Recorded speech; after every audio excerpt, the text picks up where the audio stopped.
seems that your journey has ended. Very sorry about that. It was always going to end this way, of course. If it weren't by me, it would have just been by some other, terrible thing. Just, you could not imagine how terrible it would be.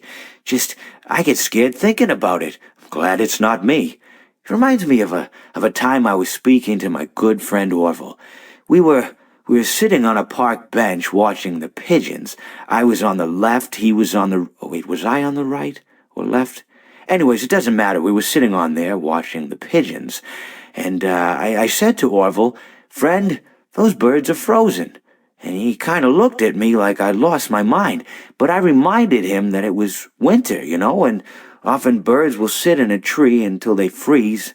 And then they sort of fall to the ground until the sun warms up and they can, move around again. So I said to Orville, "You might as well save those breadcrumbs until the birds thaw, because they can't very well enjoy them in the condition they're in."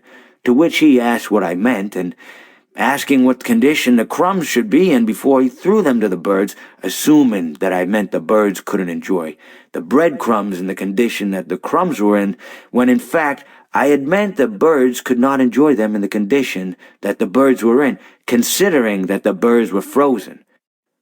So he took a moment and then threw his last handful onto the ground. I said to him, "Orville, why did you throw the breadcrumbs to the birds when I just told you they're frozen?" To which he responded, "The breadcrumbs are not frozen." Again, misunderstanding my words. I didn't mean to say that the breadcrumbs were frozen when I said I told you they're frozen. I'd been referring to the birds. In hindsight, what I should have said was, and this would make perfect sense, "Why did you throw the breadcrumbs to the birds when the birds are frozen?" He misunderstood upon my correction, stating that he didn't know what else to do with the breadcrumbs, and that perhaps, when the birds thawed, they'd still be able to eat the crumbs. So I said to Orville, and this is what I said to him, I said, "Orville, the birds may be dead,